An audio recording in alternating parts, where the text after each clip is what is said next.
Ya sudah berdiskusi itu, kita mungkin bisa langsung praktek ya.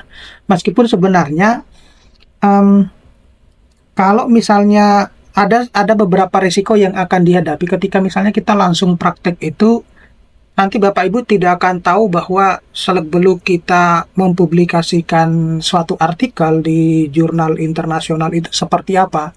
Bahkan mungkin kita tidak akan pernah tahu bahwa jurnal yang baik itu seperti apa, kemudian tulisan yang bagus itu seperti apa. Nah, saya kemarin hari ini ya, saya mengupload video terkait dengan lebih ke etika kita melakukan penulisan artikel ilmiah menggunakan artificial intelligence, di mana pada intinya di video saya tersebut itu saya menyampaikan bahwa kita tidak boleh terlalu ketergantungan dengan artificial intelligence. Ya, karena ada bagian-bagian tertentu, sense tertentu yang kita tetap harus mempertahankan bahwa ini adalah bagian dari tulisan manusia gitu. Nah, di peraturan yang dikeluarkan oleh Mendikti pun itu juga sebenarnya sudah dibahas bahwa ada bagian-bagian tertentu yang kita harus tetap mempertahankan orisinalitas dari karya kita gitu. Jadi kalau kita terlalu ketergantungan kepada artificial intelligence, itu khawatirnya kita tidak bisa membedakan ini mana tulisan manusia, mana tulisan mesin gitu. Nah, karena jujur saja karena tulisan dari artificial intelligence itu jauh lebih powerful dibandingkan dengan tulisan manusia. Nah, sayangnya kita itu perlu yang namanya pengontrolan ya, kita harus kontrol terkait dengan apa yang kita gunakan. Nah, di sini saya share screen dulu ya.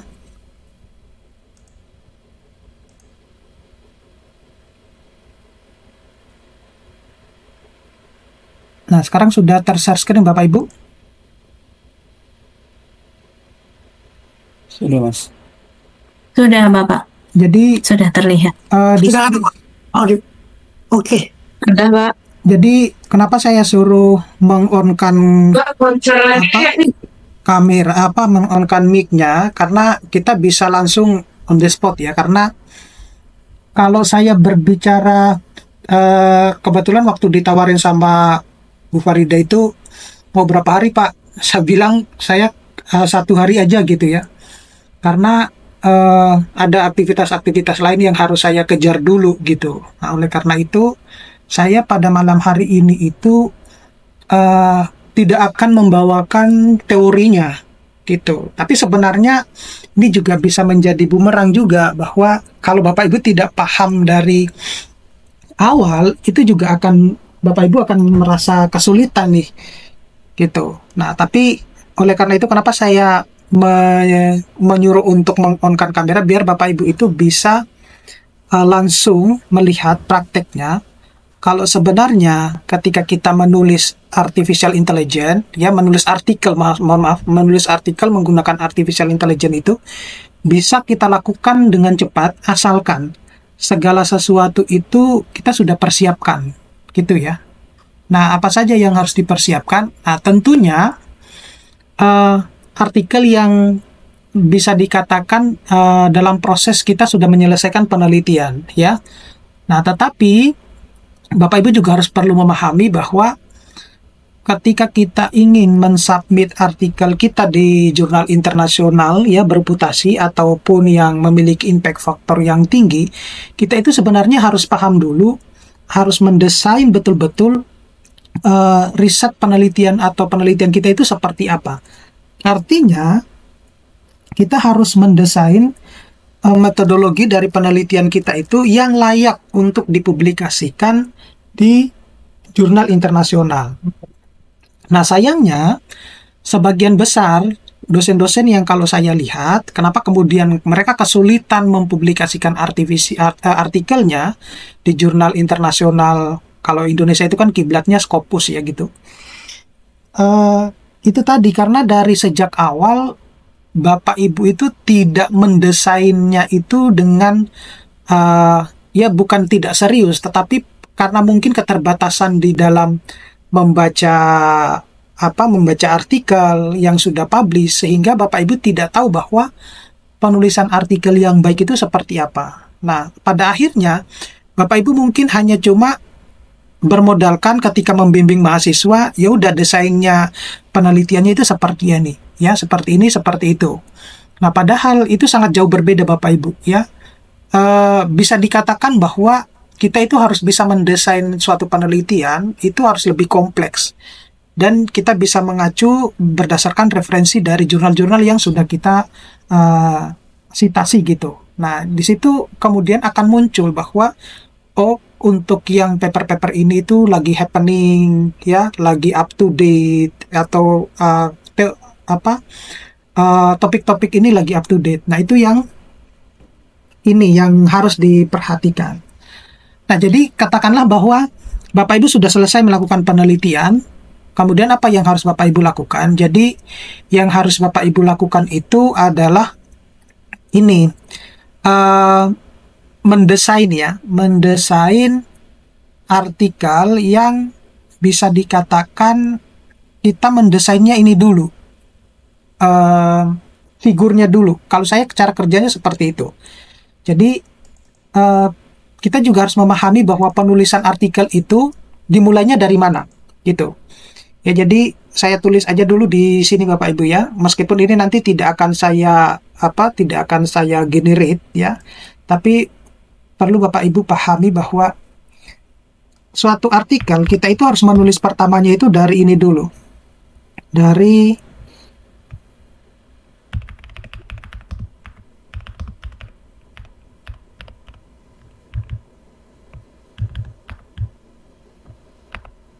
material and method dulu. Nah, tentu Bapak Ibu mungkin akan bertanya-tanya, loh kenapa kok dimulainya dari material and method dulu, gitu ya. Nah, karena memang kita harus, disinilah seringkali yang bisa dikatakan otaknya suatu artikel itu lewatnya di sini. Jadi ini akan align ke bagian-bagian yang lain juga, gitu. Jadi akan saling terhubung. Nah, kebanyakan dosen-dosen itu mulai menulisnya itu mulai dari judul dulu. Nah, kalau Bapak Ibu menulisnya dari judul, maka Bapak Ibu itu akan terpaku itu. Maka secara psikologis itu Bapak Ibu itu akan dibatasi bahwa, saya itu harus menulis sesuai dengan judul ini. Nah, itu. Nah, karena yang kita akan bahas itu adalah kita menggunakan artificial intelligence, maka itu sebenarnya jauh lebih memudahkan kita. Nah, saya sejak dari dulu itu menulis artikel itu mulainya dari sini, dari material and method. Ya, ini saya dapatkan ilmunya ya ketika saya juga mengikuti penulisan artikel ilmiah yang diprioritaskan untuk dipublikasikan di jurnal internasional. Dan ketika kita memulainya dari sini itu jauh lebih enak Bapak Ibu, ketimbang kita memulainya secara runtun dari judul, kemudian ke introduction, material and method, result, kemudian conclusion, baru abstrak gitu. Nah, itu jauh lebih sulit dibandingkan seperti ini. Nah, kalau yang kayak gini, itu kita akan lebih mudah gitu untuk menulisnya. Kemudian yang kedua itu resultnya.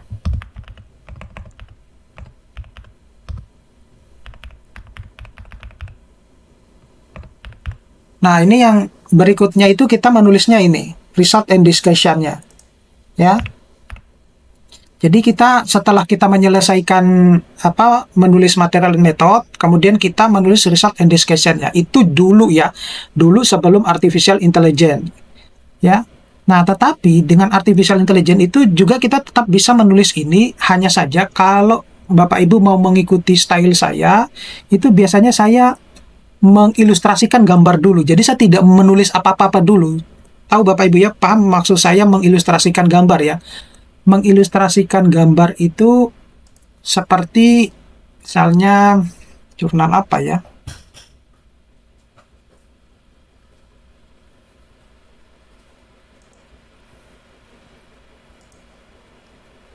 Ini saya bukakan salah satu jurnal aja gitu Bapak Ibu.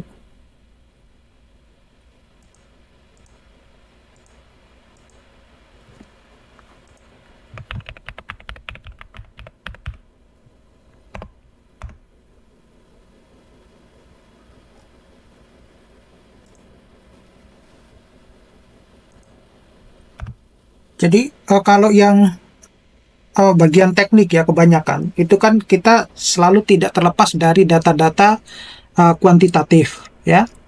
Biasanya seperti itu. Nah, kalau sudah seperti itu maka kita tidak terlepas dari kita harus bisa mengilustrasikan gambar-gambar gitu ya. Nah, itu yang biasanya saya lakukan sebelum saya menulis, saya harus mengilustrasikan gambar-gambar itu dulu. Nah, jadi data yang sudah kita dapatkan itu, kemudian kita biasanya membuatnya dalam bentuk grafik gitu ya. Sorry kalau ini paper review ini.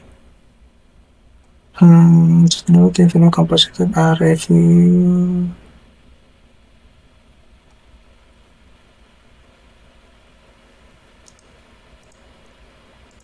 Bapak Ibu bisa saling bertanya ya kalau ini. Kalau ada yang mau ditanyakan. Nah, ini Bapak Ibu, gambar-gambar yang kayak gini, ini kan prosesnya itu kan bukan langsung tiba-tiba muncul dalam bentuk diagram batang ya atau grafik-grafik kayak gini. Itu tidak otomatis langsung muncul kayak gini. Ini kan ada data mentahnya. Ya, data yang biasanya kalau orang teknik itu ya berbeda dengan pendidikan. Kalau pendidikan itu kan jarang sekali mereka menggunakan data kuantitatif. Mereka biasanya kualitatif gitu ya. Nah, sehingga kalau yang kuantitatif itu kan biasanya kita dalam bentuk angka, kemudian kita ilustrasikan nih kayak seperti ini. Nah, yang perlu Bapak perhatikan di dalam penulisan artikel ilmiah itu ada yang disebut dengan keseriusan. Ya. Jadi kalau misalnya tampilan datanya itu tidak bagus, itu dianggap oleh reviewer itu tidak serius, gitu. Nah, banyak sebenarnya program-program yang bisa kita manfaatkan untuk mengilustrasikan sebuah gambar seperti ini, gitu. Nah, kebetulan kalau saya itu biasanya menggunakan yang Origin Lab, ya ada juga yang MATLAB, gitu. Ada juga yang Sigmaplot atau yang Prisma9, itu banyak. Nah, tetapi ada juga yang kalau misalnya dia lebih mahir di Excel, ya nggak apa-apa, asalkan dia bisa mengilustrasikan dengan baik. Itu yang pertama. Yang kedua, ketika kita mengilustrasikan sebuah gambar itu harus berbicara atau komunikatif gitu. Jadi tidak hanya cuma untuk ya udah asal tampil begitu aja, nggak seperti itu Bapak Ibu. Nah, makanya mungkin jarang diketahui oleh penulis yang lain, ya. Bahwa ketika kita mau mensubmit artikel kita, itu kita harus memperhatikan ada nilai keseriusan kita di dalam mengilustrasikan gambar tersebut. Gitu.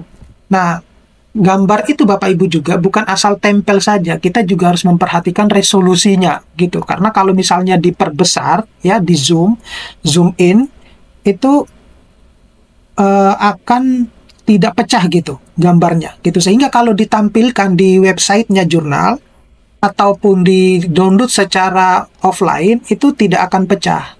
Nah, itu yang ini. Nah, biasanya setiap jurnal itu punya ketentuan di sini Bapak Ibu, di guideline for author ini.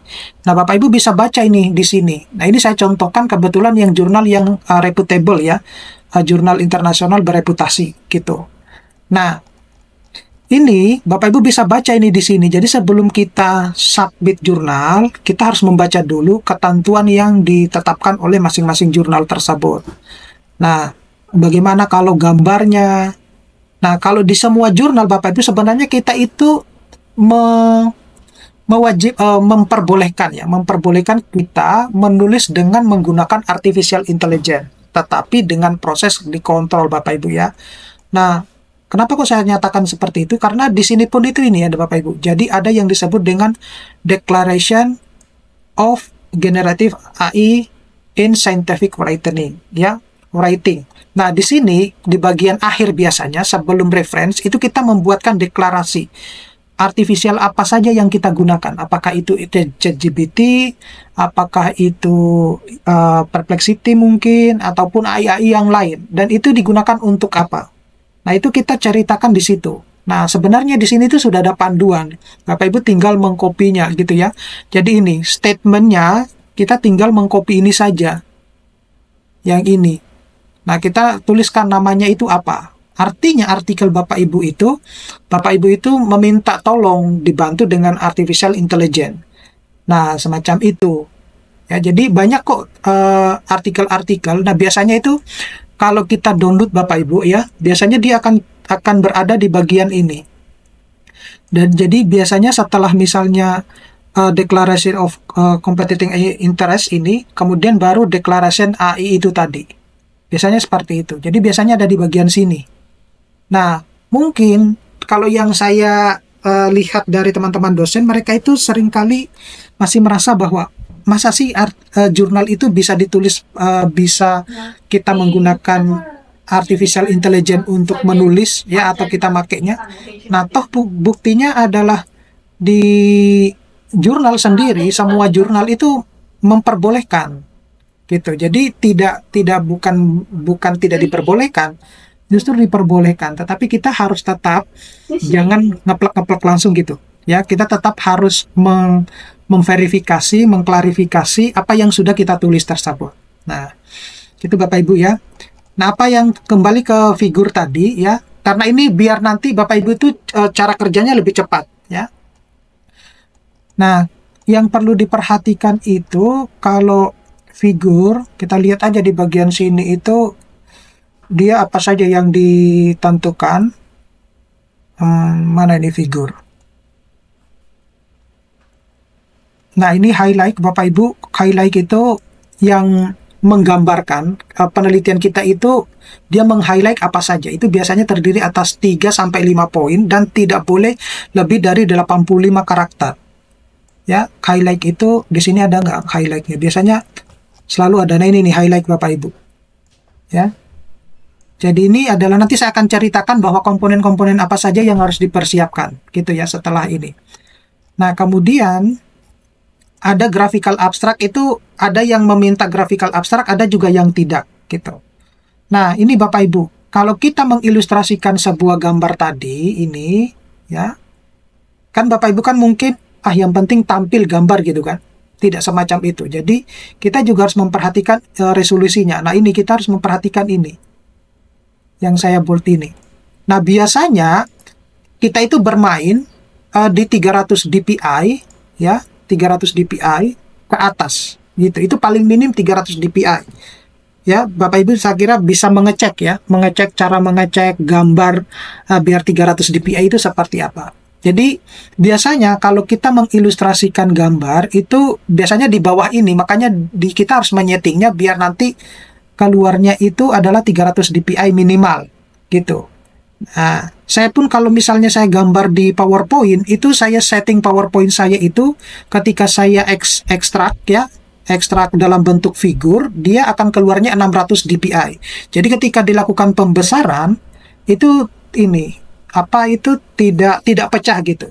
Nah, itu biasanya menjadi concernnya para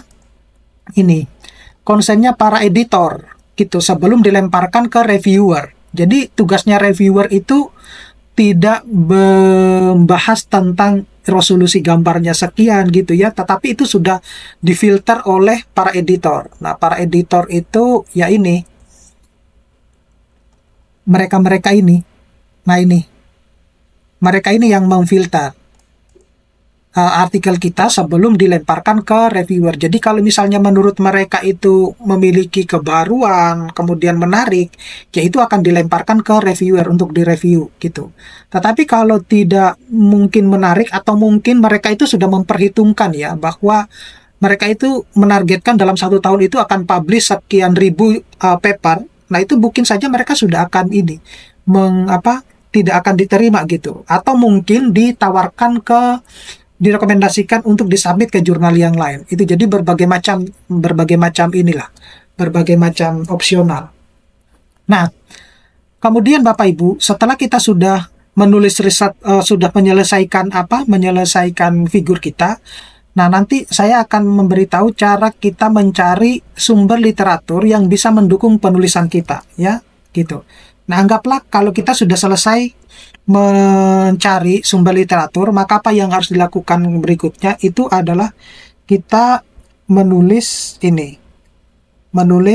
biasanya kalau saya itu introduction. Nah, setelah itu ini introduction sama result in discussion itu nanti kan butuh ini ya, butuh beberapa referensi gitu ya. Nah, kemudian yang berikutnya itu adalah conclusion. Kelima baru abstrak. Nah, terakhir itu baru title. Begini Bapak Ibu, susunannya itu seperti ini, ya. Nah, apa yang akan saya berikan pada malam hari ini, kita akan melakukan langsung prakteknya. Nah, biar sense menulis kita itu tidak hilang Bapak Ibu, khusus untuk material and method itu ditulis secara manual, gitu, tidak menggunakan artificial intelligence. Bagi kalau yang apa biasanya kalau dosen-dosen yang saya coaching ya, coaching itu saya cek dulu, Google Scholar-nya dulu.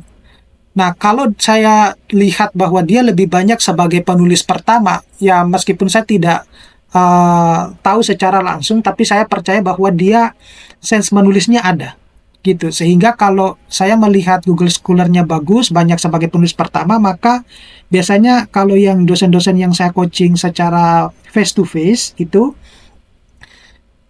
kita sudah menulisnya pakai AI, gitu. Tetapi kalau saya melihat Google Scholar-nya saja itu masih banyak dia sebagai co-author, saya tidak menyarankan untuk menulisnya material and method itu pakai AI, tapi harus ditulis secara manual. Kenapa demikian? Karena tujuan saya itu mau men-treat Bapak Ibu itu biar rasa menulisnya itu keluar dulu. Nah itu. Nah kalau saya, karena sudah sering kali menulis, mempublikasikan artikel, biasanya saya langsung on the spot gitu. Saya tidak proses menulisnya langsung pada AI gitu. Jadi saya tidak perlu harus mengumpul-ngumpulkan. Tetapi kalau yang seperti itu, kalau Bapak Ibu sudah menguasai beberapa artificial intelligence, ya.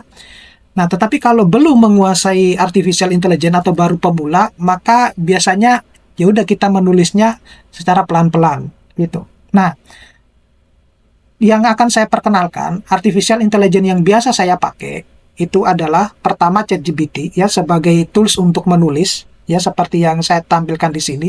Cuma bedanya ada yang biasanya saya menggunakan ChatGPT yang tidak saya coding ya, yang tidak saya setting khusus untuk menulis artikel ilmiah, sedangkan yang saya gunakan ini adalah yang sudah kita coding khusus untuk menulis artikel ilmiah untuk kebutuhan Tridharma perguruan tinggi.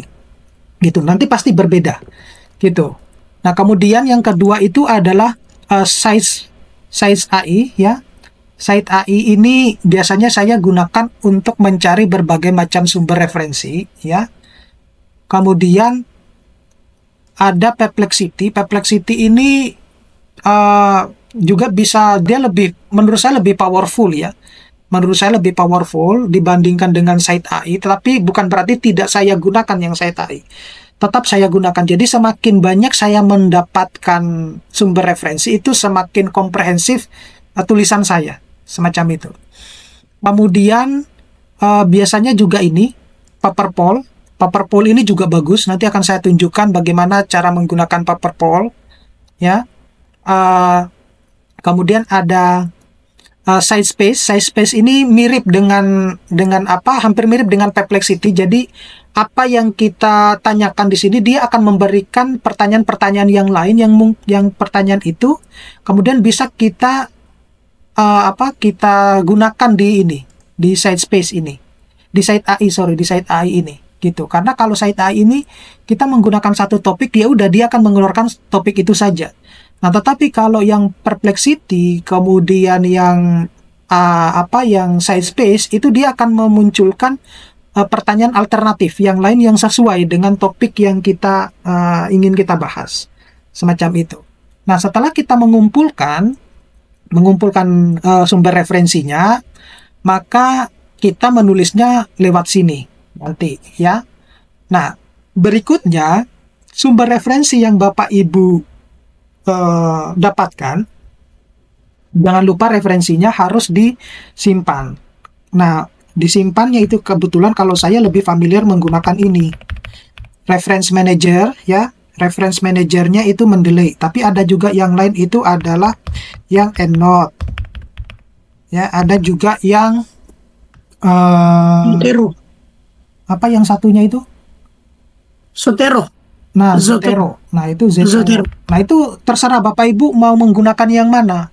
Ya, Zotero lebih familiarnya yang mana? Kebetulan kalau yang saya mendelay itu sudah sejak lama, sejak saya masih S2 sudah make mendelay gitu ya. Nah, jadi mendelay saya juga mungkin berbeda dengan yang lain, karena kalau mendelay saya itu dia ada, kalau mendelay yang umum dijual itu mungkin ini ya, tidak ada bagian-bagian yang dibutuhkan referensinya, dia tidak muncul, sehingga kita harus menginstal bagian-bagian tertentu gitu. Nah, kalau saya kebetulan enggak gitu. Nah, tapi di antara semua ini, yang powerful itu yang EndNote ini. Cuma EndNote itu harus bayar, Bapak Ibu. Nah, resikonya di situ. Nah, tapi lebih katanya, apakah yang mendelay sama Zotero sudah cukup? Ya, sudah jauh lebih cukup. Nah, seperti itu. Jadi, sebelum kita memulai, apakah ada pertanyaan yang Bapak Ibu mau tanyakan? Karena proses menulisnya cepat, Bapak Ibu. Mungkin hanya nggak sampai 30 menit selesai. Tapi dengan catatan itu tadi ya, semua ilustrasi gambar sudah kita siapkan gitu. Maaf Pak Holik. Ya. Ini kan kalau kita sudah selesai menulis artikel ya, kemudian kita kirim ke jurnal, biasanya kan ada pemeriksaan itu, Turnitin ya, atau similarity. Nah, ini kalau ini kan sumbernya AI ini kan dari internet ya. Apakah ada metode atau cara supaya dia bebas dari Turnitin ini? Tulisannya AI. Terima kasih. Iya. Saya sejujurnya Bapak Ibu ya, selama menggunakan AI terutama artikel-artikel saya yang publish di tahun 2023 ke atas, itu saya tidak pernah pakai Turnitin untuk mengeceknya. Iya. Saya tidak pernah pakai Turnitin ya, bahkan di jurnal-jurnal terbaru saya nggak pernah pakai Turnitin karena memang hampir tidak ada. Kemudian yang perlu Bapak Ibu perhatikan, untuk jurnal-jurnal yang kredibel terutama yang penerbit Elsevier ini ya, penerbit Elsevier, kemudian Taylor and Francis, kemudian Wiley ya, kemudian apalagi itu. Nah, itu mereka menggunakan sistem cek plagiarisme yang berbeda, tidak menggunakan Turnitin gitu. Mereka jauh lebih canggih gitu ya. Tetapi mereka punya batasan, meskipun tidak ditulis di dalam guide for author ini bahwa harus sekian persen gitu. Tetapi kalau misalnya artikel Bapak Ibu itu dicek di Turnitin di bawah 20%, pasti sudah aman itu. Udah aman untuk di-submit ke jurnal gitu. Ya, terutama kalau untuk yang jurnal ini ya, jurnal kredibel ya. Nah, kebanyakan kalau jurnal-jurnal di Indonesia, terutama Sinta itu, ada agak sedikit ini juga, agak sedikit tricky untuk mereka pengelola jurnalnya gitu ya. Pengelola jurnalnya.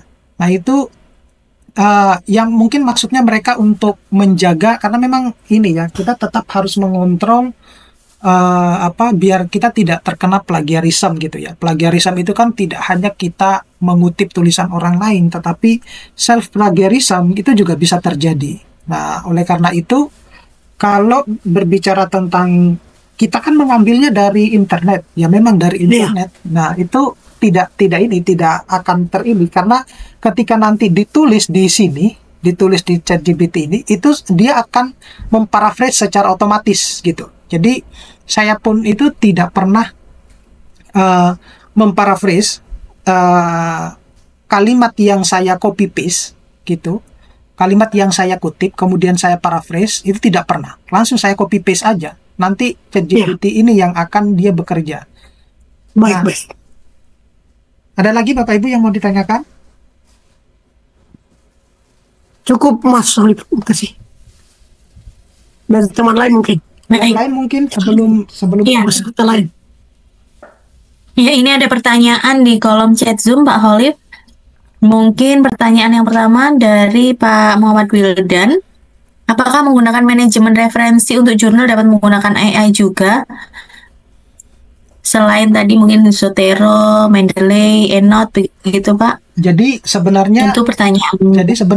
ada yang mengklaim ya bahwa uh, reference manager kayak Mendeley, kemudian Zotero, EndNote itu mereka menyebutnya juga AI gitu ya. Tapi sebenarnya AI atau enggak ya, artinya begini, kalau kita menggunakan reference manager itu akan lebih cepat kita ketika mengalami penolakan di jurnal yang satu, kemudian kita harus mengikuti style jurnal yang lain, itu akan lebih cepat merubahnya gitu, nggak sampai 1 menit sudah selesai gitu ya, hanya cuma beberapa detik.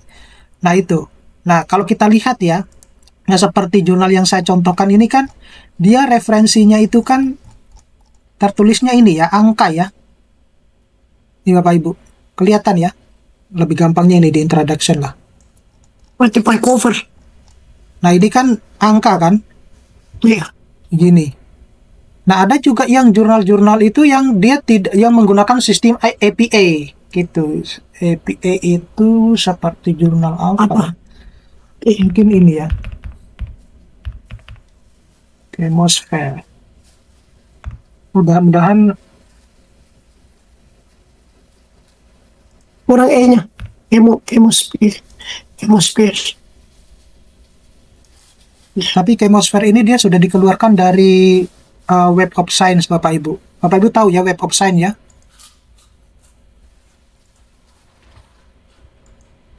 Ada yang tahu Bapak Ibu Web of Science? Kan kalau Bapak Ibu kan kenalnya hanya Scopus aja ya. Ini lebih yang Jarang untuk UUS ini Pak. Jadi dulu Bapak Ibu, nah ini yang sistem APA ini.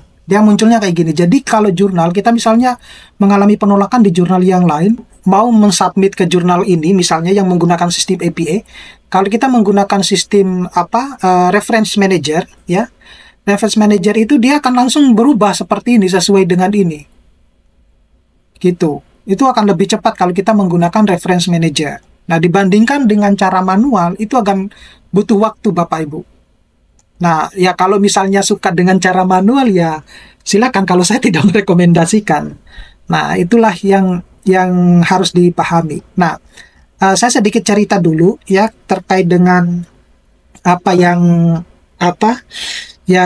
Bapak Ibu mungkin belum pernah mendengar apa itu Web of Science ya.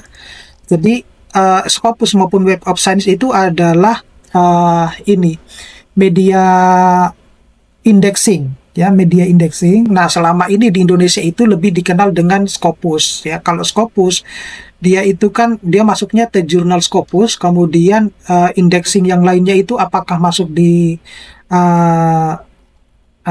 masuk di Elsevier atau dan lain-lain. Nah, di samping itu kalau sedangkan yang WOS itu biasanya berhubungan dengan impact factor ini Bapak Ibu. Jadi semakin tinggi impact faktornya, maka semakin reputable jurnal tersebut. Nah, seperti itu. Nah, kalau Bapak Ibu lihat di jurnal-jurnal kedokteran ya, itu menurut saya itu sudah tidak masuk akal. Karena impact faktornya kadang 200 gitu. 200 lebih gitu. Nah, untuk kita mau publish di impact factor yang satu saja, itu susahnya minta ampun. Apalagi yang sudah impact factor di atas satu. Nah, itu yang pertama. Dan biasanya ada juga kebanggaan ya kalau kita punya artikel-artikel yang publish di Elsevier. Nah, itu juga punya kebanggaan tersendiri. Di sisi yang lain, dulu ya di aturan POPAK 2019 itu kalau untuk yang mau ke guru besar itu tidak diperbolehkan untuk yang ESGI ya, emerging yang di depannya ada E, ini kan SGI ya. Emerging Social Science Index gitu. Tapi kalau SGI itu diperbolehkan. Nah, sekarang itu diperlunak Bapak Ibu, baik yang ESGI maupun SGI itu diperbolehkan gitu. Jadi tidak hanya seperti merta bahwa oh yang penting saya Scopus gitu. tidak seperti itu Bapak Ibu. Kita harus paham dengan aturan, karena banyak yang ditolak oleh reviewer PAK itu karena mungkin entah dia tidak paham tentang SGI atau impact factor dan lain-lain sebagainya gitu. Tapi terlepas dari itu, yang penting Bapak Ibu berhasil publish di jurnal Scopus aja dulu. Nah, itu yang terpenting. Nah, baik Bapak Ibu, yang akan saya contohkan ini adalah artikel saya sebenarnya yang saya contohkan yang publish di Sinta 2 sebenarnya. Saya kebetulan kalau yang jurnal Scopus, kenapa saya contohkan yang Sinta 2? Ini mudah-mudahan sih reference manajernya masih tersimpan, tapi saya nggak yakin kalau reference manajernya itu masih tersimpan gitu. Saya khawatirnya di situ. Nah, kalau yang jurnal internasional, kebanyakan kalau dia sudah publish, itu saya langsung buang reference manajernya, referensi-referensinya, sehingga tidak memberatkan reference manager saya. Nah, semacam itu. Jadi, apa yang harus dilakukan tadi? Kita katakanlah bahwa Bapak Ibu itu sudah selesai menulis metodologi dan material and method. Material and method itu kan paling gampang ya Bapak Ibu ya. Karena misalnya Bapak Ibu mendapatkan dari skripsi, tesis, ataupun disertasi, atau bahkan dari laporan penelitian Bapak Ibu. Ya, itu tinggal merubah sedikit saja pada bagian situ ya. Karena kan bisa dikatakan otak dari eksperimen Bapak Ibu itu, yang akan Bapak Ibu tuangkan dalam penulisan artikel itu sudah ada gitu. Tinggal hanya sedikit-sedikit. Nah, kebetulan, kalau misalnya saya punya artikel yang saya contohkan ini, sebentar, mana ini Zoom tadi sih?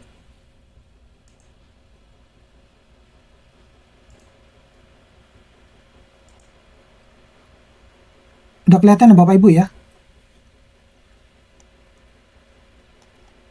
Iya, sudah Bapak. Nah, ini yang saya contohkan yang ini, anggaplah bahwa saya baru akan memulai, jadi ini yang saya ilustrasikan seperti ini dulu ya.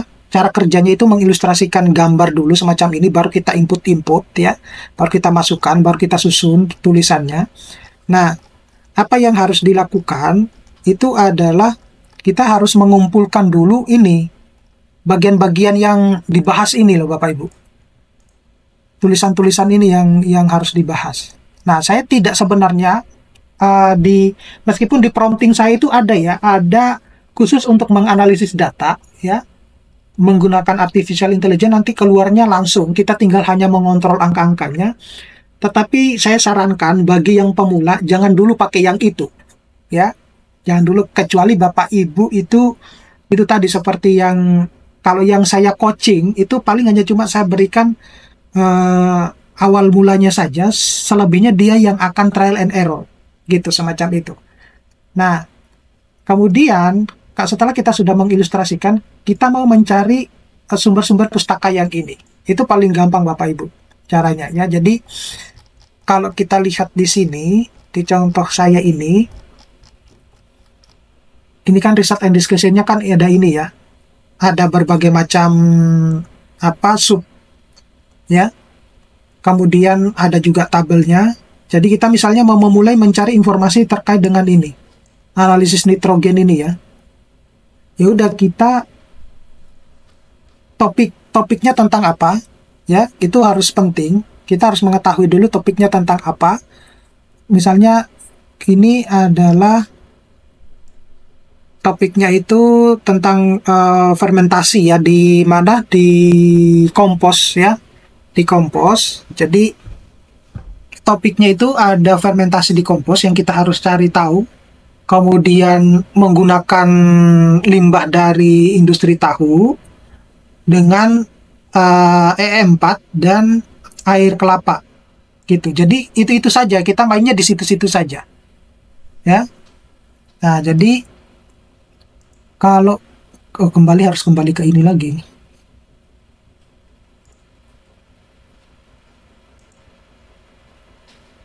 Nah, ini kembali ke site AI. Jadi kita klik di asisten ini. Adakah yang sudah pernah menggunakan ini Bapak Ibu?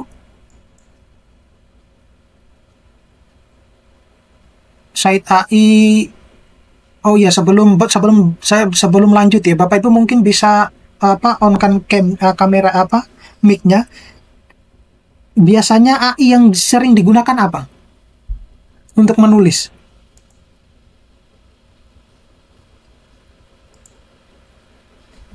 Kalau saya Mas Perplexity. Perplexity, oke. Ya. Baru Perplexity, Bapak. Ya, ChatGPT, Cloud, oke, Cloud juga oke, Cloud itu juga oke. ChatGPT rata ChatGPT ya. Scopus AI juga bagus ya. Sidespace, DeepSeek ya, DeepSeek oke juga DeepSeek. Nah terus Copilot ya, Copilot konsensus itu keluarannya Google ya. Publish or perish itu biasanya kita juga bisa sebenarnya mencari ide ya. Publish or perish itu ya, cuma dia akan lebih powerful kalau kita mengumpulkan dulu sumber-sumbernya gitu.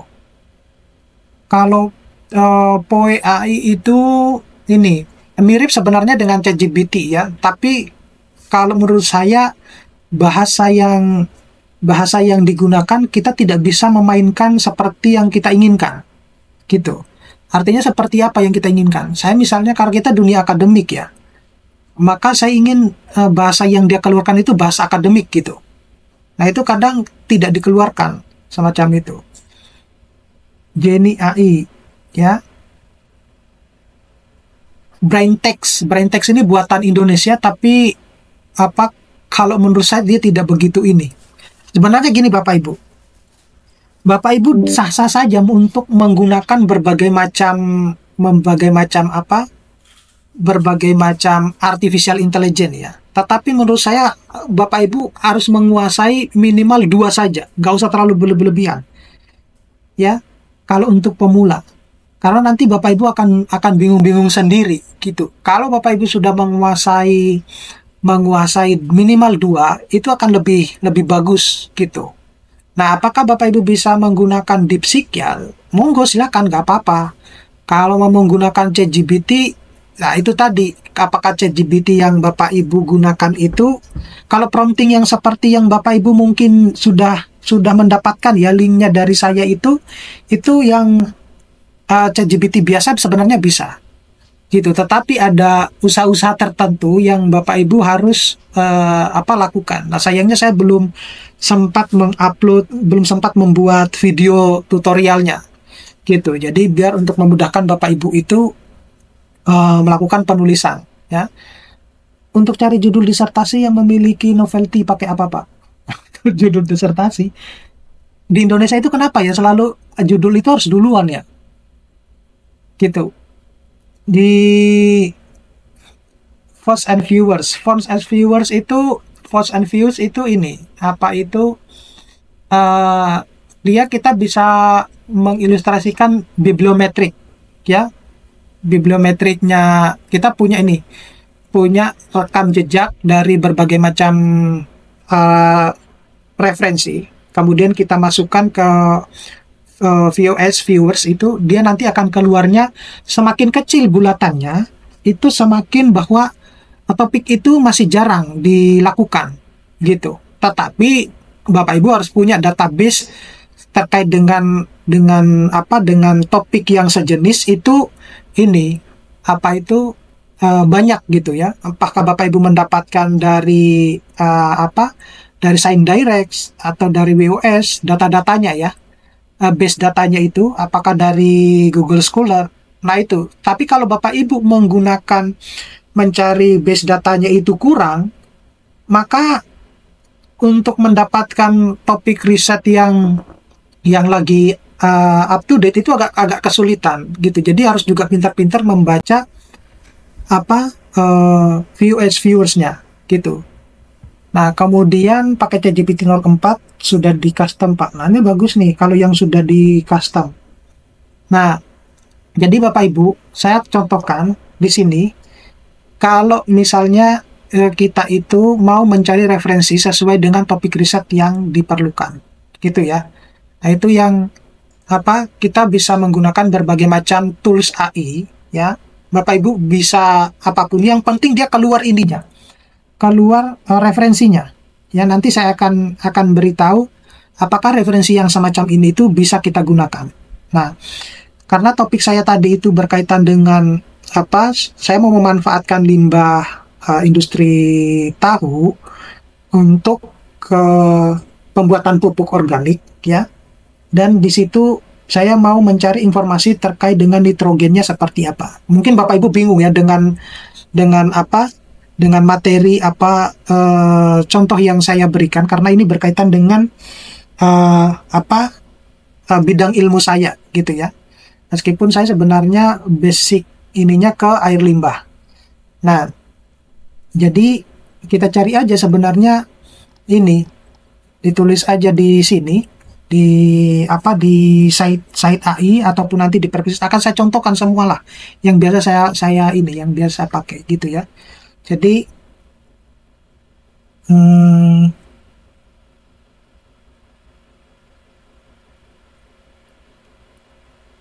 kalau bisa keluar nggak kalau bahasa Indonesia ya?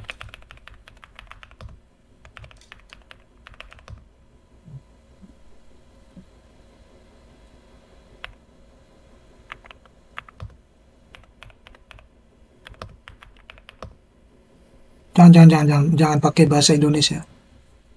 Ini karena kita butuh yang bahasa Inggris kan, biasanya kalau untuk yang nulis di mana, di jurnal internasional kan, kita kan untuk ini ya, nulisnya kan pakai harus bahasa Inggris ya.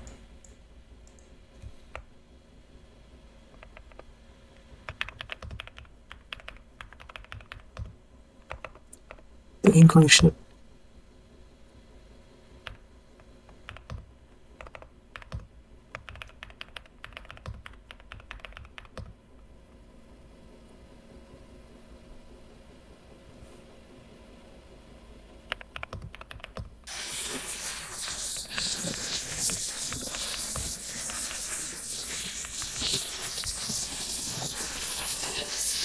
Coba gini dulu dia keluarnya seperti apa.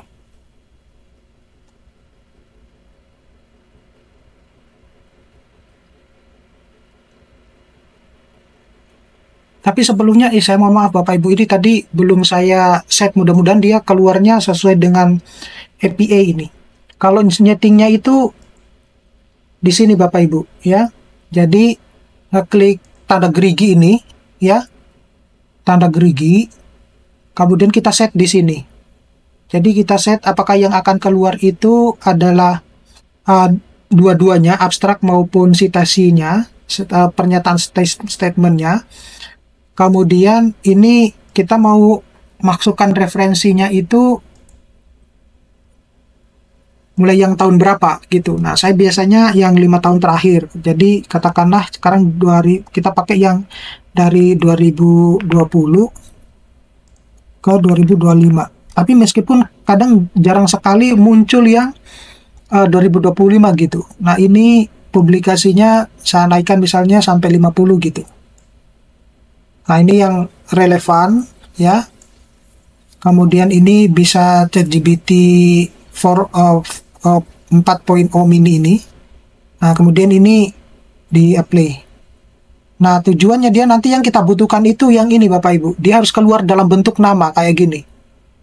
Kalau dalam bentuk angka itu akan menyulitkan Bapak Ibu ketika mengumpulkan mengumpulkan sumber referensinya yang sudah dimasukkan untuk Bapak Ibu tulis.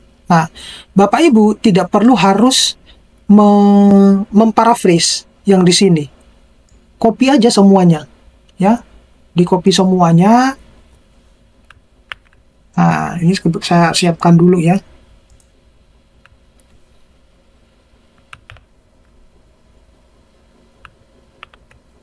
Nah, di copy semuanya. Nah, setelah Bapak Ibu copy, ini Bapak Ibu harus diekspor ya. Kalau yang berbayar dia diekspor ya.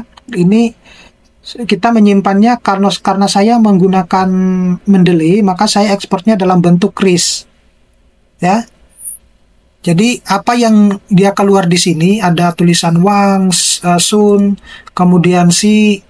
Nah, kita kumpulkan. Jangan jangan Bapak Ibu sudah mengkopinya kemudian lupa untuk mengumpulkan atau menyimpan sumber referensi ini. Ya, semacam itu. Nah, Bapak Ibu bisa pakai semuanya ini. Nah, lakukan hal yang sama. Nah, ini bedanya kalau di site AI dia hanya cuma mengeluarkan satu satu pertanyaan, satu hasil yang tidak memberikan alternatif pertanyaan yang lain gitu. Nah, kalau yang di ini side space dia akan memberikan alternatif pertanyaan yang lain. Nah, dengan apa yang kita lakukan di site AI, nah itu akan memunculkan di ini. Dia akan muncul di alternatif. Nah, ini ada alternatif ini yang bisa kita copy lagi, kemudian kita bisa masukkan lagi ke sini. Kalau merasa bahwa saya perlu menambahkan lagi beberapa beberapa informasi tambahan. Nah, sayangnya di sini itu kan kalau kita lihat Bapak Ibu kan ini tidak ada data kuantitatifnya ya. Maka saya perlu untuk sama data kuantitatif. Jadi kita edit ini.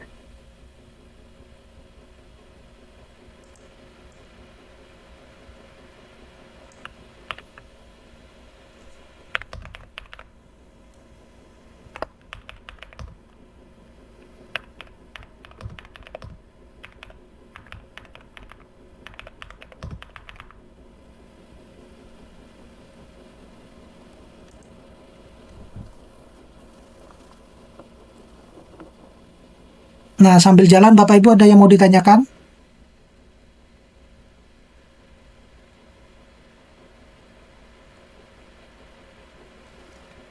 Bagi yang ingin bertanya, Bapak Ibu bisa langsung menyalakan mikrofon saja dan menyebutkan nama. Kalau ini kan dia sudah Silahkan keluar Ibu sama Hafsah. kuantitatif datanya ya. Nah, kalau untuk yang penelitian yang kualitatif ya seperti yang tadi itu tidak perlu kita harus perintahkan dengan menampilkan kuantitatif data. Tetapi kalau orang teknik ya biasanya karena dia butuh data kuantitatif ya angka-angka yang kayak gini, maka kita harus memerintahkan dengan kuantitatif datanya gitu. Jadi sehingga dia keluar nih data-data angka-angkanya ini. Nah, semacam itu Bapak Ibu. Nah, kalau misalnya ini dirasa tidak tidak masih perlu harus dicari lagi, ya Bapak Ibu tinggal mencari dengan kata kunci yang lain. Semacam itu. Jadi, sebenarnya proses pengerjaannya itu dia akan lebih cepat. Kalau ini dulu kita kumpulkan. Ya. Nah, ini coba kita copy, kita cari di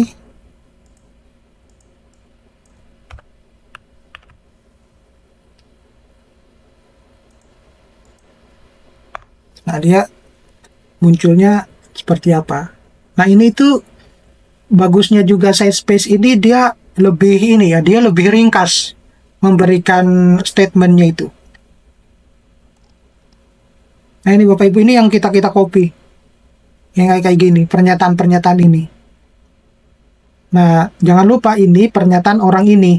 Judulnya orang ini. Nah, kita download reference manajernya. Kita download referensinya. Nah, ini kita copy-copy aja semuanya Bapak Ibu. Seperti itu. Nah, ini makanya biasanya kalau saya dia kan biasanya akan menggunakan akan memberikan alternatif pertanyaan ya. Nah, ini biasanya saya copy lagi ini. Saya cari juga di site AI. Atau ya tetap saya pakai yang ini. Tapi biasanya saya kombinasikan ini sama Perplexity sama jadi ada ini. Kalau yang ini tidak perlu harus kuantitatif data dia karena sumbernya lebih oke gitu kalau yang ini. Perplexity ini.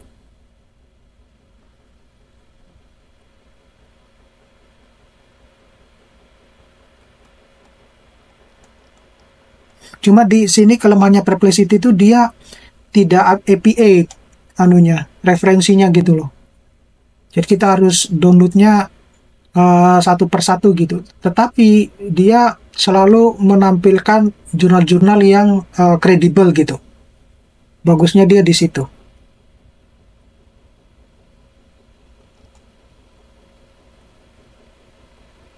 Nah, sama kan Bapak Ibu. Nah, ini di copy aja semuanya gitu.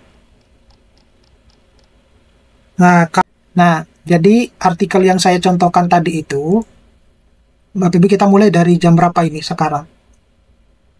21, 20, 23 ya di situ ya.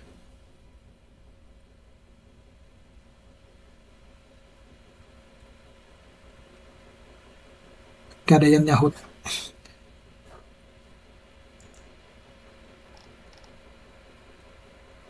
Di sini pukul 24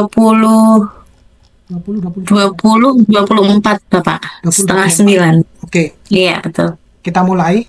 Nah, ini anggaplah Bapak Ibu sudah semuanya mengumpulkan sumber citasi tadi, kemudian bagian metodologinya sudah ditulis. Nah, sekarang kita mulai menulisnya. Nah, karena saya menggunakan ChatGPT ini, ya, Bapak Ibu bisa sebenarnya menggunakan ChatGPT yang biasa dengan prompting yang sudah saya siapkan itu, atau yang ini itu kita sudah mengcodingnya, mengcustomnya ya. Jadi di sini kalau kita klik explore GPT ini, di situ ada berbagai macam pilihan ya, berbagai macam pilihan. Ini yang biasa saya lakukan dengan kalau coaching ya. Ini ada revisi mandiri. Nah, yang saya lakukan itu karena kalau menulis itu adalah di sini drafting research article. Nah, di sini jadi kita tidak perlu harus memikirkan menulis cover letter seperti apa, judul seperti apa, itu semuanya sudah disiapkan di sini. Nah, novelty statement-nya seperti apa, ya, itu ada jurnal-jurnal itu yang meminta novelty statement-nya itu dipisah, Bapak Ibu. Gitu. Nah, sekarang kita mulai, ya.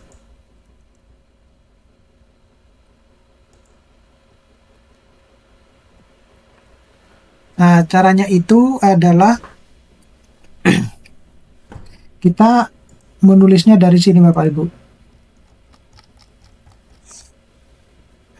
Karena kita akan menulisnya dari introduction. Artinya ini tadi sekali lagi saya tekankan, ini sudah selesai kita kumpulkan semua sumber referensi yang sudah kita cari sesuai dengan topik riset ya. Jadi kita tulis begini. Right. Introduction 1.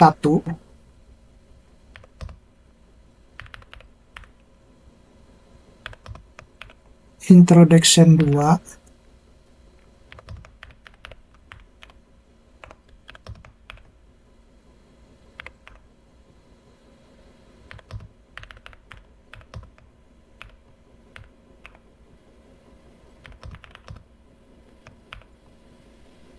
Introduction 5.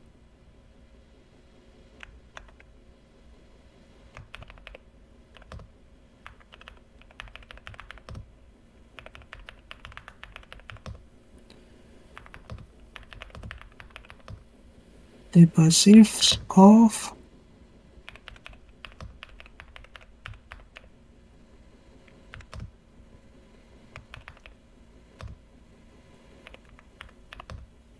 is provide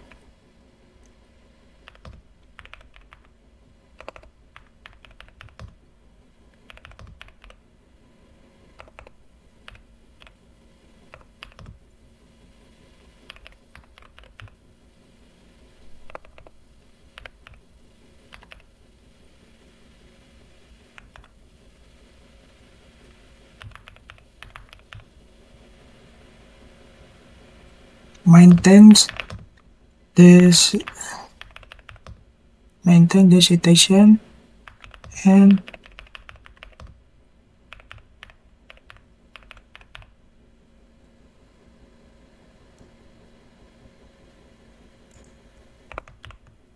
nah sebelumnya kita harus memasukkan dulu ini Bapak Ibu.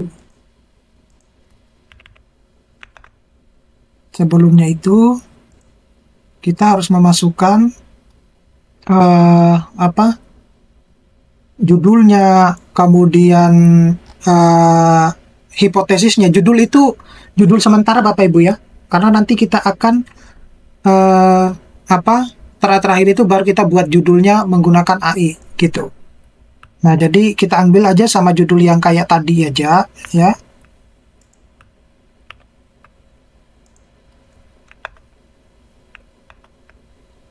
Kemudian hipotesis, semua penelitian harus dia punya hipotesis Bapak Ibu ya.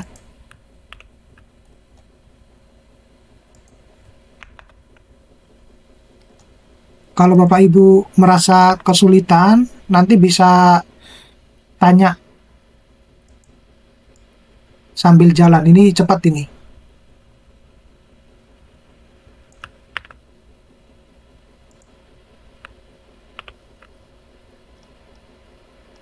Objektif.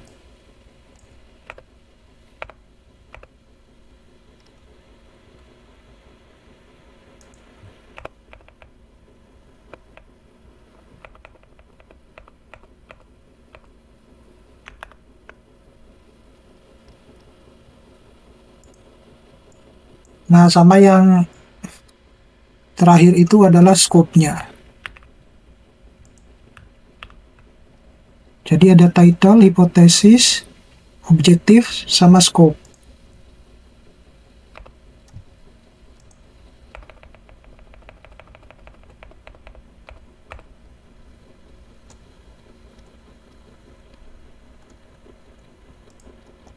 Nah, setelah maintain the citation and the reference integrity, kemudian baru kita tambahkan additional information. Nah, additional information ini Bapak Ibu dapatkan dari AI yang itu tadi, referensi-referensi yang Bapak Ibu sudah kumpulkan tadi.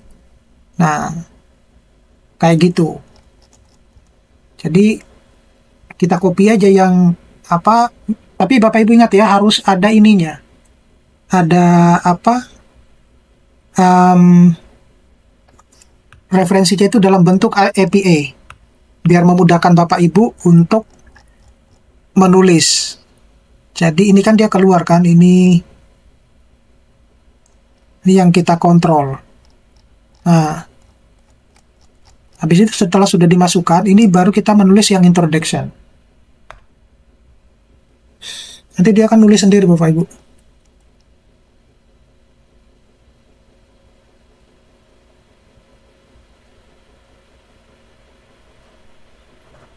Jadi permasalahan penelitiannya apa?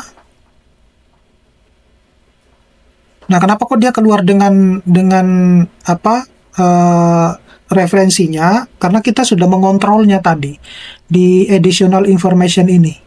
Yang kita cari tadi di site, kemudian perplexity, paperpoll, kita kumpulkan ya, kita kumpulkan dalam satu dokumen Word.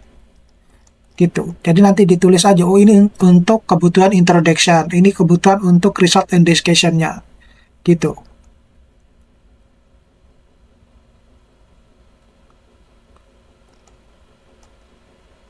Nah, yang perlu Bapak Ibu ketahui, di dalam menulis introduction sebuah jurnal, ya, ini, introduction seperti ini, introduction sampai dia akhir sebelum eksperimen section ini atau metodologinya, bahwa di dalam introduction itu mengandung ini Bapak Ibu, mengandung komponen-komponen ini.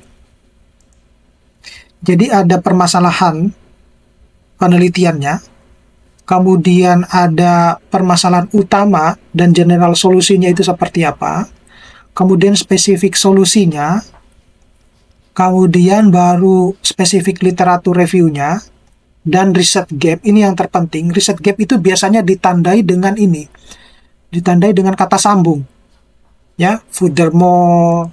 Nah, ini adalah kayak contohnya ini adalah riset gapnya, dia ada di sini nih, dia ditandai biasanya kata sambung begini, in additional, furthermore. Itu ciri khasnya seperti itu Bapak Ibu. Nah, makanya Bapak Ibu tidak perlu lagi pusing-pusing dengan gap riset saya itu apa sih. Nah, sedangkan kalau kita menulis introduction kan sudah tidak ada itu tadi ya. Tidak ada ini kan. Tidak ada blok I4 kayak gitu. Nah, terakhir itu adalah objektif dan pernyataan novelty dari penelitian kita itu. Nah, ini. Jadi, di dalam sebuah riset, dalam sebuah jurnal, itu biasanya akan ditempatkan di paragraf terakhir sebelum masuk ke section 2. Nah, ini adalah tujuannya dari riset tersebut. Nah, novelty-nya itu juga ditempatkan di sini. Nah, biasanya seperti itu Bapak Ibu. Jadi kalau kita membaca jurnal, itu tidak harus membaca semuanya. Jadi kita cukup hanya membaca abstrak. Kalau tidak Bapak Ibu bingung dengan abstraknya, apa sebenarnya yang dia bahas, langsung lari ke ini. Ke paragraf terakhir di introduction. Dia akan menyampaikan semuanya di sini. Nah, sehingga kalau Bapak Ibu mau mengetahui bahwa dia riset gap-nya apa sih? Itu kalau cara manual ya. Kalau cara manual. Tapi kalau cara AI ya lebih cepat lagi. Nah, ini adalah gap risetnya. Jadi yang membedakan dengan celah dengan penelitian orang lain itu dia ngambilnya di bagian mana. Nah, itu. Nah, ini di sini Bapak Ibu. Nah, ini on the other hand, ini adalah gap risetnya. Gitu. Jadi dia mau mengklaim bahwa penelitian saya itu berbeda dengan penelitian orang lain itu ada letaknya di sini. Gitu. Jadi begitulah cara editor mereka ini mana tadi ya? Mereka ini membaca tulisan kita. Nah, mereka umumnya hanya cuma akan membaca abstrak. Kalau abstraknya menarik, ada novelty yang disampaikan di situ. Kemudian mereka lari ke ini, ke paragraf terakhir. Begitu. Itu pun cara saya kalau mereview artikel orang lain seperti itu juga. Nah, ini bab introduction sudah selesai Bapak Ibu. Nah, ini langsung di copy, dipindahkan kayak gitu. Nah, karena material and method Bapak Ibu itu sudah selesai ya, sudah selesai ditulis, maka langkah selanjutnya itu kita menulisnya adalah yang result and discussion. Nah, result and discussion itu kita bahas misalnya per gambar atau per tabel gitu ya. Nah, itu kita masukkan gambarnya dulu. Misalnya kita lampirkan dulu ini. Misalnya saya mau yang nitrogen. Saya mau membahas yang nitrogen tadi ya. Nah, itu kita tulis dulu ya. Kita tulis promptingnya. Mana sih tadi?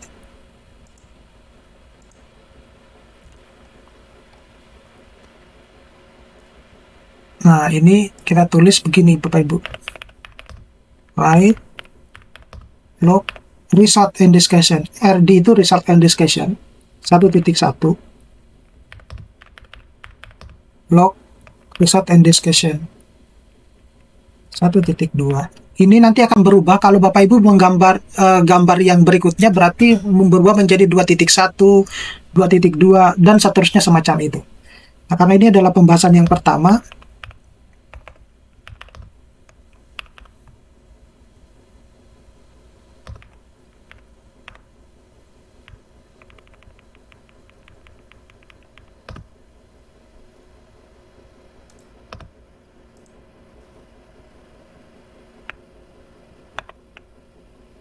Nah, sebenarnya hampir mirip-mirip sih Bapak Ibu ini promptingnya ini.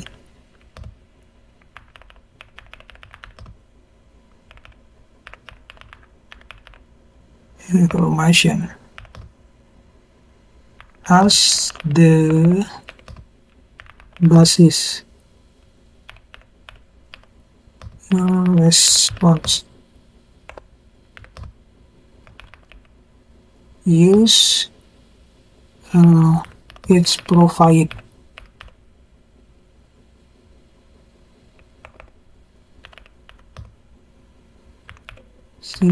Citation in your response.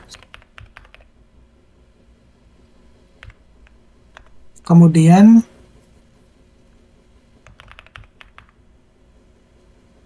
maintain.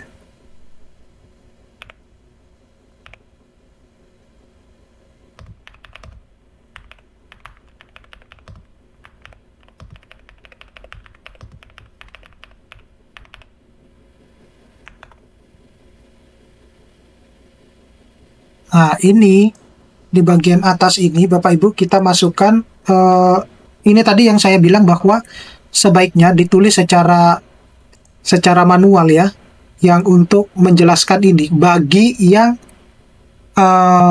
sense menulisnya belum begitu bagus. Tetapi kalau yang mereka sudah menulisnya sudah bagus, ya sebenarnya ini aja kita bisa langsung on the spot gitu ya. Di mana? Di apa? Di ininya, di ChatGPT-nya langsung gitu. Jadi kita tidak perlu harus mencarinya satu persatu gitu.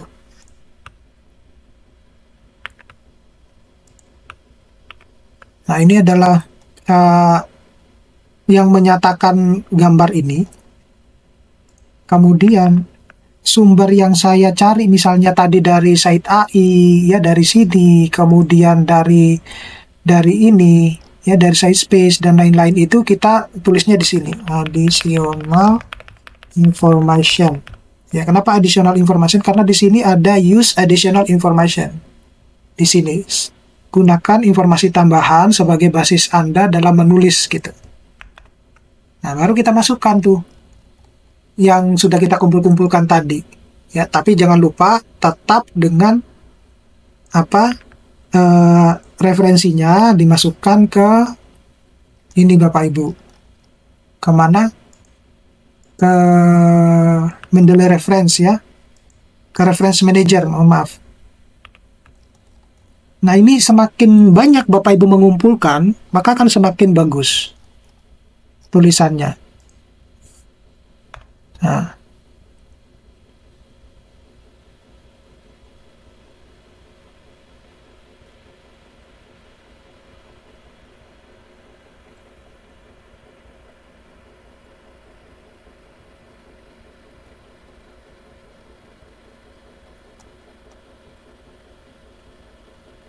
Nah, ketika nanti Bapak Ibu mengkopinya ke Microsoft Word yang sudah siap untuk disusun rapi, ini nggak perlu di-copy Bapak Ibu, ya.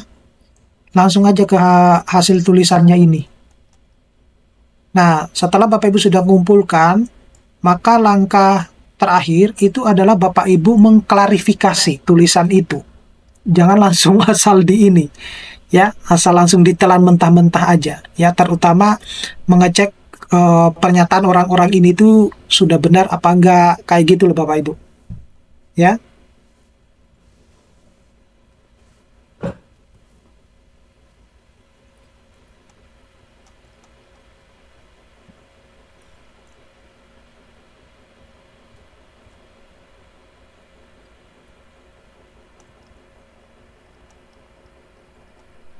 Nah, seperti ini. Nah, lakukan hal yang sama pada pembahasan yang lain, gitu. Jadi ini tinggal di prompting ini itu tinggal di copy saja. Yang ini tinggal di copy saja. Kemudian ini diganti karena kita mau membahas yang section 2-nya gitu ya, 2.1, 2.2, 2.3, tapi jangan lupa gambarnya disajikan dulu ya. Misalnya saya mau yang ini deh.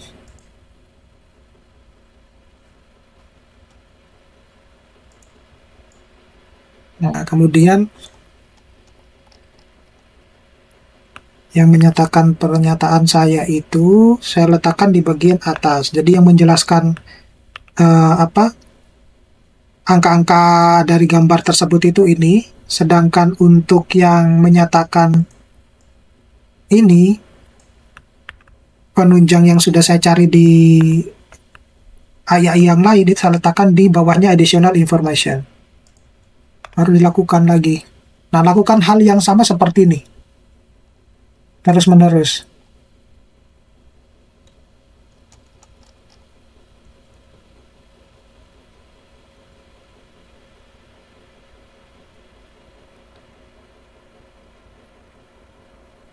Nah, tidak harus menunggu Bapak Ibu, kita langsung bisa kerjakan yang berikutnya.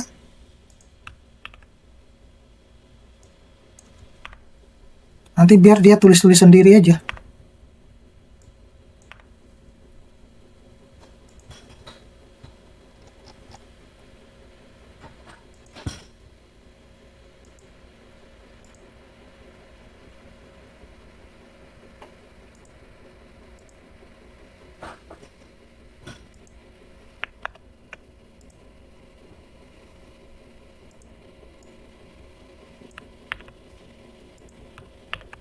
Bapak Ibu kalau mau bertanya silakan ya.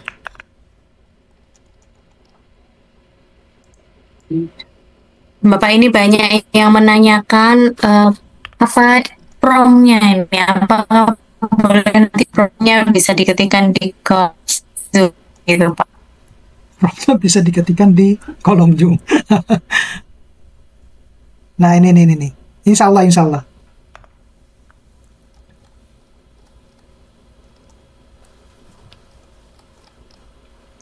Nah, kemudian kenapa kok malah mic-nya dihidupkan, malah nggak ada yang ini? Enak, Bapak Ibu suka menulis ini ya? Menulis langsung di ini ya, nggak mau ngomong ya? Apa jatah bicaranya sudah ini? Sudah habis Bapak Ibu, waktu masih ini tadi, masih ngajar.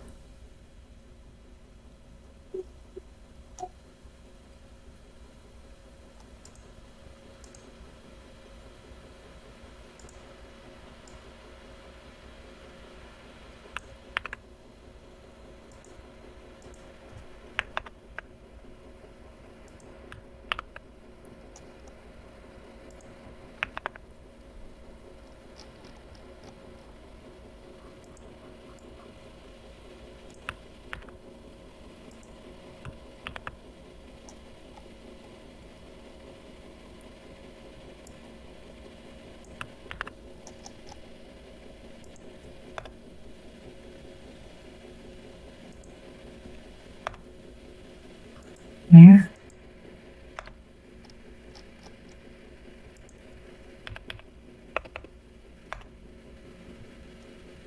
Kenapa dia nggak mau?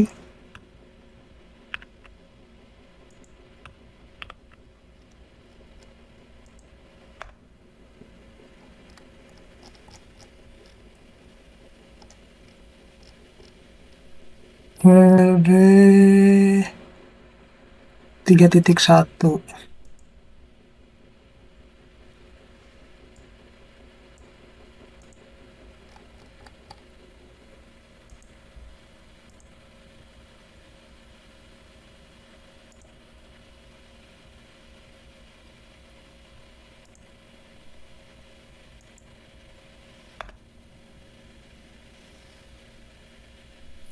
Ada apa gerangan? Kenapa dia tidak?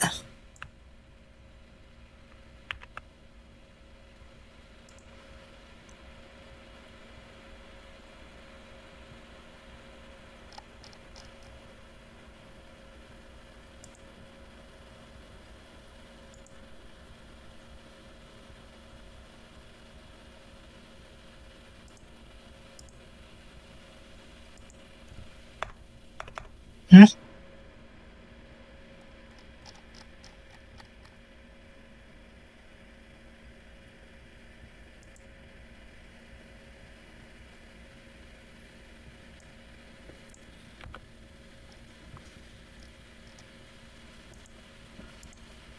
Kenapa ini? Dia macet. Si organik.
Bapak Ibu yang senior kira-kira bisa mengikuti yang ini.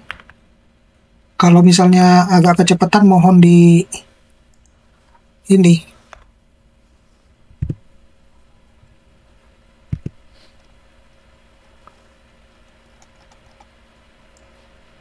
Oh, kadang dia macet begini sih.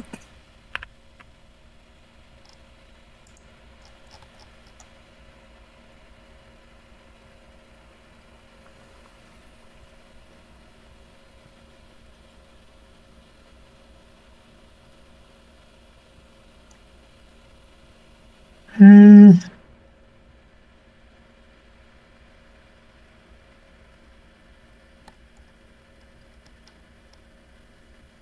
empat titik satu, 4.3.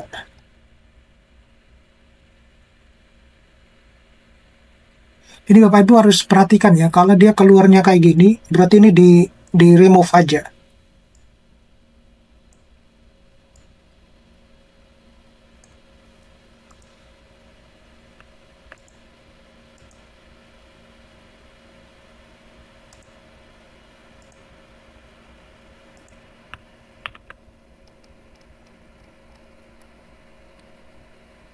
Hmm.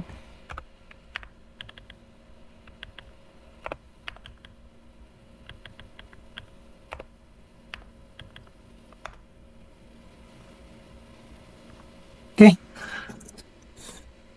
ini setelah ini sudah selesai Bapak Ibu, tinggal kita nulisnya.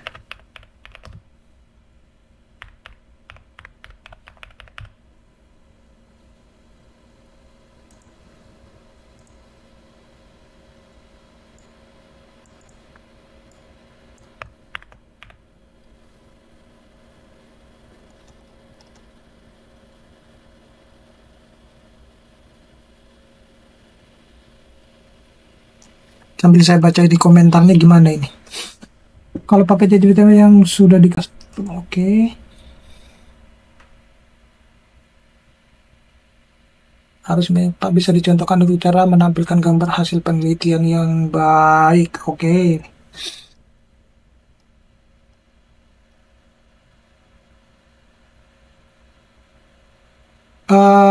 Bu Farida katanya mic-nya nggak bisa ya.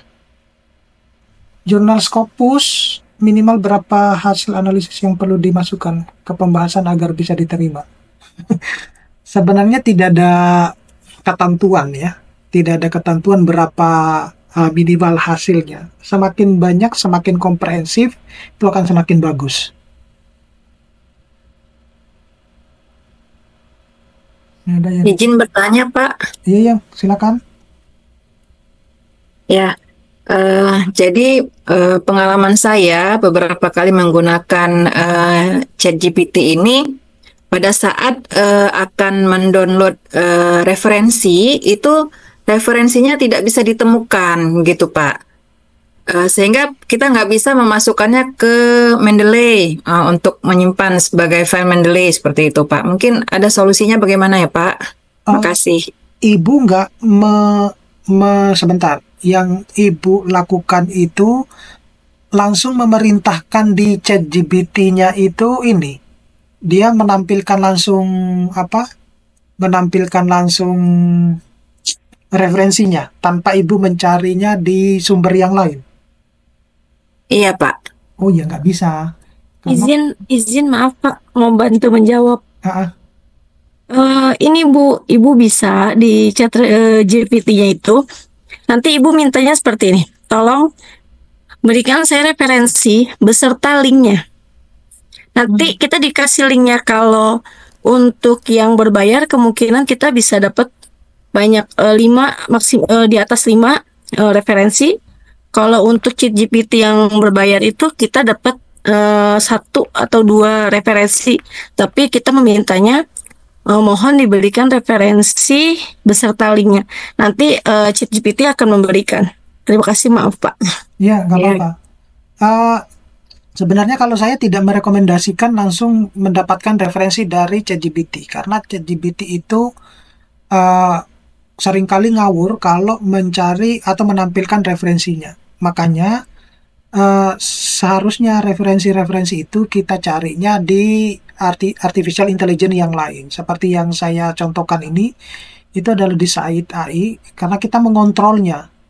Nah, ketika kita memberikan prompting bahwa ini ya, promptingnya itu seperti ini ya, maintains the citation and reference integrity. Artinya kita citasi yang sudah kita cari itu harus ditampilkan semuanya ya, sesuai dengan apa yang sudah kita cari gitu. Nah, kalau perintah ini tidak dilakukan, maka dia akan ngawur. Nah, semacam itu. Jadi ini itu bahasa pemrogram yang sebenarnya meskipun kita tidak menggunakan kayak seperti ChatGPT yang saya lakukan ini ya, itu untuk maintain the citation itu kayak seperti sesuatu hal yang wajib gitu. Dan reference integrity itu harus diingat-ingat itu. Artinya Bapak Ibu itu mengontrol referensi yang Bapak Ibu sudah kumpulkan, yang bersumber dari manapun, itu yang kayak gini itu langsung di copy aja ya. Kemudian itu nanti ini Bapak Ibu tidak perlu memparaphrase semacam itu. Nah, ada lagi yang ditanyakan? Maaf Pak, saya mau bertanya Pak. Lalu apakah terdengar suara saya Pak? Sudah terdengar Pak. Oh iya. Apakah ada jaminan? Jadi gini, kan ada yang berbayar dan ada yang free ya Pak ya, ChatGPT-nya. Jadi kalau kita prompting menggunakan ChatGPT yang biasa, yang hanya login menggunakan bisa menggunakan Gmail, berbeda halnya dengan kalau kita prompting menggunakan ChatGPT yang berbayar. Apakah itu hasilnya akan sama, Pak? Beda. Jadi begini dulu yang harus dipahami. Jadi ChatGPT itu AI yang lain ini kan sebenarnya kalau Bapak Ibu mau ketahui ilmunya itu, mereka itu membeli chip di ChatGPT. Oh gitu ya Pak. Jadi ChatGPT itu kan mother of AI ya. Dia iya, ibunya AI. Jadi kayak seperti AI yang Bapak Ibu sudah sebutkan tadi, itu mereka membeli chipnya semuanya di ChatGPT. Nah seperti ini tuh mereka beli chip di ChatGPT. Nah sehingga mereka juga dibatasin penggunaannya aksesnya, gitu, aksesnya. Nah, kalau yang tidak berbayar itu aksesnya juga sangat terbatas. Jadi kadang itu kenapa kok ini error yang dikeluarkan itu ngawur, karena itu tadi sudah semakin banyak yang menggunakan, mereka itu punya batasan sekian kali enter itu sudah akan ngawur gitu. Berbeda dengan yang berbayar. Semacam itu. Jadi saya khawatirnya pada kondisi bahwa dia sudah membaca cara bekerjanya Bapak Ibu, tapi di posisi tertentu karena di peak-nya penggunaan, peak use itu dia keluarannya itu sudah agak lain dari yang kita tidak inginkan gitu. Nah itu saya khawatirnya semacam itu. Nah jadi saran saya juga bingung ya kenapa kok teman-teman dosen itu seringkali ini ya tidak mau berinvestasi kepada sesuatu hal yang notabene itu sudah merupakan tupoksi dari pekerjaannya teman-teman dosen gitu. Kan saya yakin kalau Bapak Ibu berhasil publikasikan, mungkin ada satu itu bisa dipakai untuk kenaikan kepangkatan ya. Kalau kenaikan kepangkatan maka secara otomatis Bapak Ibu juga akan mendapatkan peningkatan jabatan akademiknya ya, jabatan fungsionalnya itu. Nah kita itu harus sadar bahwa kita sebagai seorang dosen itu berinvestasi di dunia pendidikan itu merupakan sesuatu hal yang lumrah gitu. Nah banyak dosen-dosen kita itu yang enggan mau berinvestasi di hal tersebut. Nah gitu. Jadi itu yang masih menjadi banyak oleh di Indonesia itu. Macam itu. Jadi gini. Itu tadi bahwa yang perlu Bapak Ibu ketahui bahwa ChatGPT ataupun yang lain, terutama yang tidak berbayar, itu memiliki akses yang sangat terbatas. Gitu. Jadi kadang kita mau mau cepat-cepat ini selesai, tetapi karena akses terbatas akhirnya dibatasin juga. Nah, kemudian untuk yang tidak melalui kayak seperti custom saya, ini kan kalau di custom saya ini kan eh, apa promptingnya itu kan ini aja, ya, hanya cuma ini aja. Karena kita sudah memberikan perintah di dalamnya. Nah, kalau Bapak Ibu menggunakan sistem yang berbayar sama prompting yang Bapak Ibu sudah dapatkan dari link yang saya share itu, nah itu bisa saja, tapi effortnya agak sedikit di atas dari ini, gitu. Nah, tetapi kalau yang ini itu ya memang agak sedikit mahal, gitu. Tetapi itu akan meringankan Bapak Ibu, gitu. Tapi kalau teman-teman yang sudah make itu mereka ketagihan. Gitu. Yang biasa saya coaching itu seperti itu. Dan sudah beberapa orang yang sudah banyak yang sudah berhasil publish, ya. Recording stopped. Baik itu di Q1, kebanyakan di Q2 dan Q3. Gitu. Nah, ini sudah selesai Bapak Ibu tulisan kita. Jadi Recording in progress. sudah selesai mulai dari introduction, metodenya Bapak Ibu tulis secara manual. Kenapa Bapak Ibu tulis secara manual? Karena biar sense-nya itu keluar, sense menulisnya keluar.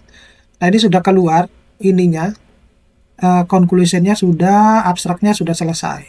Nah, kemudian kita mau nih menulisnya, judulnya kira-kira yang cocok seperti apa. Nah, saya biasanya promptingnya ini juga yang saya pakai di di link yang biasa saya share itu, ya, yang Bapak Ibu sudah dapatkan itu. Nanti bisa cek biasanya saya taruh linknya itu di YouTube saya atau di bio Instagram saya. Vol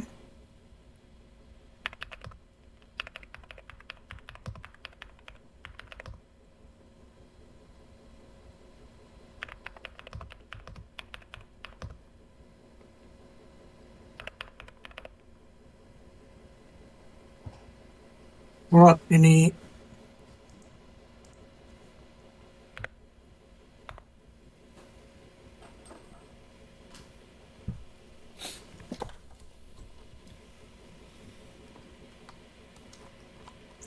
dia baca dulu Bapak Ibu, nanti dia akan ini. Nah, itu udah keluar.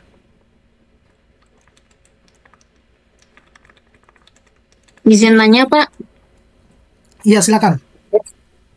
yang pengalaman saya nih Pak, saya berbanding terbalik nih kayak Bapak. Saya menggunakan GPT, tetapi yang saya lakukan itu kebalikan dari yang Bapak lakukan, Pak. Jadi di saat saya mengolah data, kebetulan sains juga, hasilnya malah ngawur, Pak. Ngawurnya gimana? Maksud contohnya, saya minta tentang kualitas air, hubungan kualitas air dengan kelimpahan plankton pada suatu perairan umum, danau misalnya gitu Pak. Nah, nanti yang dia keluarkan itu bukan kelimpahan plankton, tetapi yang lain lagi berdasarkan dari referensi yang dikasih dari JTBT-nya Pak. Nah, karena Ibu nggak mengontrol referensinya dari awal. Benar nggak? Iya. Nah, itu yang menjadi ngawur. Jadi dia akhirnya mencari ya udah sesuai sesuka hatinya dia lah. Begitu. Berarti untuk mengolah data berdasarkan hasil tabel tadi Pak juga harus disesuaikan dengan referensi yang kita inginkan gitu Pak. Iya, jadi misalnya gini. Ibu sudah punya gambar kan? Punya gambar. Gambar itu Ibu bahasakan dulu sesuai dengan keinginan Ibu seperti apa. Ibu bahasakan, misalnya terjadi peningkatan atau penurunan, angka-angkanya dimasukkan. Iya. Nah, habis itu kan di situ kan biasanya ada keterangan gambar di bagian bawah tuh, figur A atau figur 1 itu menjelaskan apa. Itu copy aja yang itu, baru dimasukkan ke ini, ke site AI atau di site Space dan lain-lain. Gitu. Jadi dia akan mencari sumber literatur yang sesuai dengan keinginannya. Kira-kira cara bisa sebentar.